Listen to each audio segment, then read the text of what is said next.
Hi everyone. I've posted many videos of late with different thoughts, contemplations on the current situation, but also on how I believe that you can empower yourself in your personal life as well as your business. What I've realised is that there really hasn't been a context expressed to you as to why you should even pay attention to me. What is my why? What drives me to support you with content that I believe is pertinent and valuable?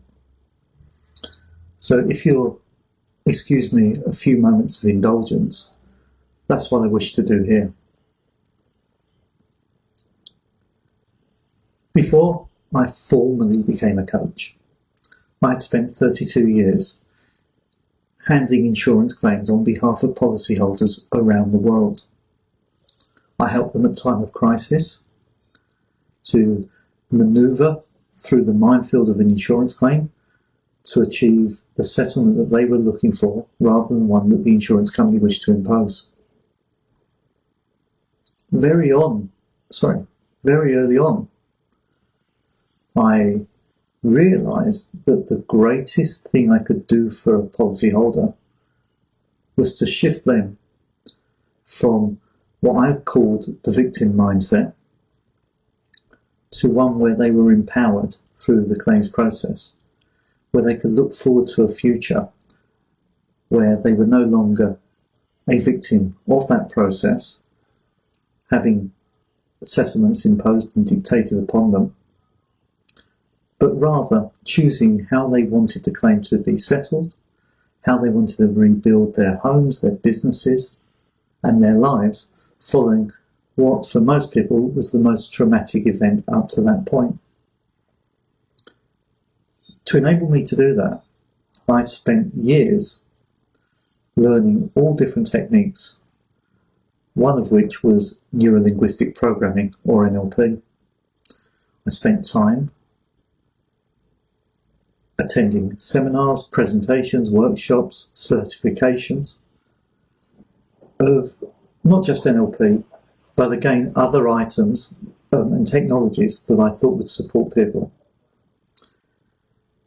And as rather than it becoming a technique that was done to my clients, I actually embodied all of those values.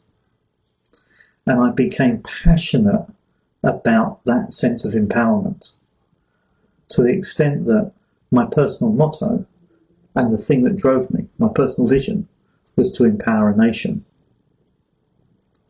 That hasn't changed since I became formally a coach. Instead of acting surreptitiously in coaching people through their implied outcome, as a coach, my responsibility, my duty, dare I say, is to hold your vision, bring it to life for yourself and for your business objectives, and coach you to achieve that vision.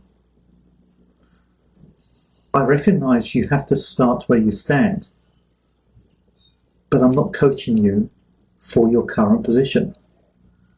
I am going to be coaching you to realise the dreams, vision, and even mission that you have in place in service of yourself, your family, your friends, your customers and clients.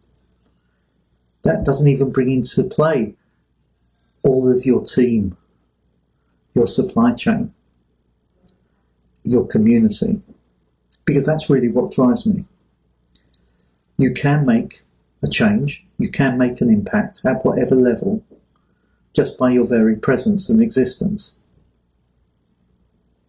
But you are not a passive witness to your future. You're not a passive witness to the circumstances and events around you.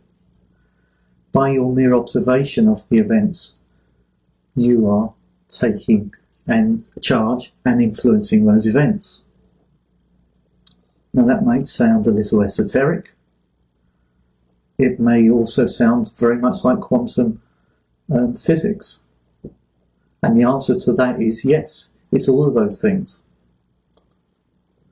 But everything that you observe, everything that you experience, influences you, that conversely will influence your behaviour, your actions, and the results that you deliver. So I don't want you to be passive. I often say, who are you to play small? What right do you have to deny the rest of us the gift, the impact that only you can make? So if you want to know what drives me, it is my responsibility to teach you how to be the manifestation of your dreams. When I first started in business on my own, I had a sign on the wall that we lived to, which was, reality is a dream fulfilled. And when I wrote it, I just put it up there and people took different meaning from it. But I'm going to tell you now, only recently have I truly understood the power of that message. Dare to dream. Dare to give flight to your dreams, to your ambitions, to your hopes.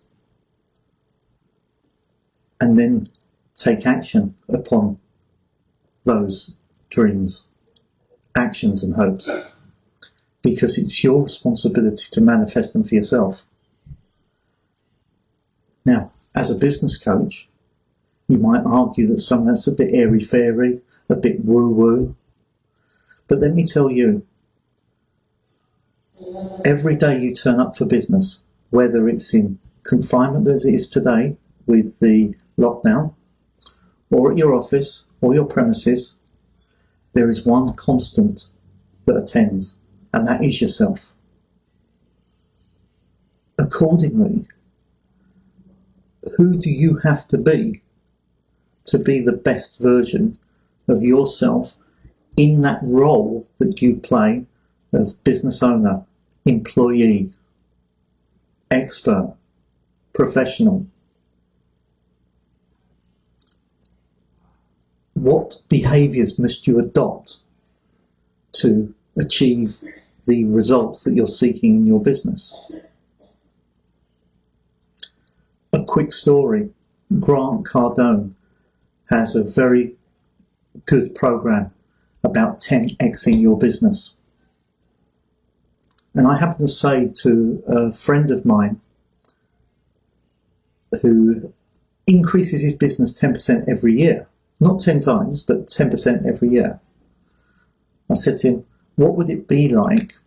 What would you have to do to achieve 10x results?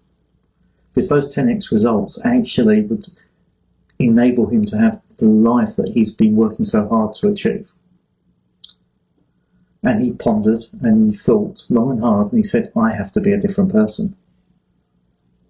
And that's the crux of it. Is really all change work starts with a sense of identity, sense of who you are. And if you can get that clear, your beliefs and values will start to shift. Your behaviour will change. And you will produce different results. The business has a separate identity to you as the owner. But so many business owners wrap their identity into the business. Some of them go as far as putting their name above the door. And that's great because it does serve an element of our personal needs. But recognise it is still distinct from who you are. So coming back to why I do what I do. My personal mission to empower a nation is through having the courage and conviction to support and nurture you, but also to have the integrity to witness that within you and celebrate your success. Thank you.